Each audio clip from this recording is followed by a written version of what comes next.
जिससे पूछो वही मना कर देता है। बहुत ज़्यादा शिष्टाचार चल रहा है कांग्रेस में। विस्तार से जानिए खबर क्या है।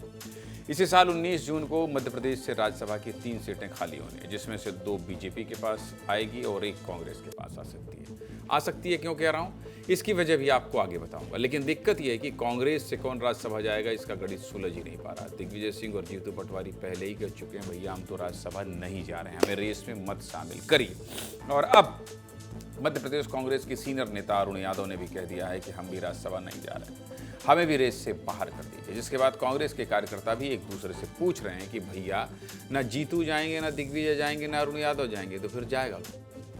ये तो हुई पहली परेशानी। लेकिन कांग्रेस की दिक्कतें यहीं खत्म नहीं होती। कांग्रेस को ये डर भी सता रहा है कि कहीं उनके विधायक बीजेपी के उम्मीदवार को तो वोट नहीं दे देंगे, कहीं वो अपनी इकलौती सीट तो नहीं हार जाएंगे, ये भी डर है। पूरा गुड़ा गणित बैठाया जाए तो कांग्रेस के सामने 2 दिक्कत है। पहली दिक्कत तो ये है कि उम्मीदवार किसको बनाए, और दूसरी दिक्कत ये है कि चलो उम्मीदवार तो बना देंगे, लेकिन बीजेपी का उम्मीदवार हमारे उम्मीदवार पर भारी पड़ गया और हमारे कुछ विधायक उनके पक्ष में वोट डाल दिए या वोट ही नहीं डाले, तो बची हुई 1 सीट भी चली जाएगी। अब कांग्रेस को 1 सीट जाने का डर क्यों सता रहा है, इसका गणित भी जानना चाहते हैं, चलिए समझा देता हूँ।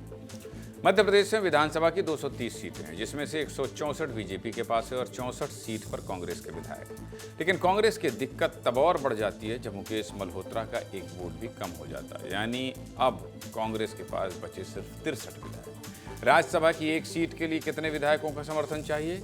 58। यानी बीजेपी को अगर तीसरी सीट पर भी जीत दर्ज करनी है तो कांग्रेस के सिर्फ 5 विधायकों को अपनी तरफ करना होगा, या 5 विधायकों को वोट करने से रोकने के लिए मनाना होगा। काम तो मुश्किल है, लेकिन असंभव नहीं, क्योंकि अभी हरियाणा और बिहार में जो राज्यसभा चुनाव हुए थे वहाँ भी क्रॉस वोटिंग हुई थी, और यहाँ तक कि कांग्रेस के 3 मुस्लिम विधायकों ने बीजेपी उम्मीदवार के पक्ष में वोट डाला था।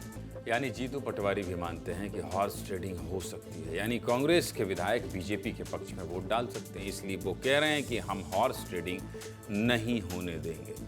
हमने इस बारे में कांग्रेस मीडिया विभाग के प्रमुख मुकेश नायक से भी बात की। उनसे पूछा कि भैया उम्मीदवार किसको बनाएंगे, सब तो बना कर रहे हैं। वहीं बीजेपी का कहना है कि कांग्रेस में नेताओं की कमी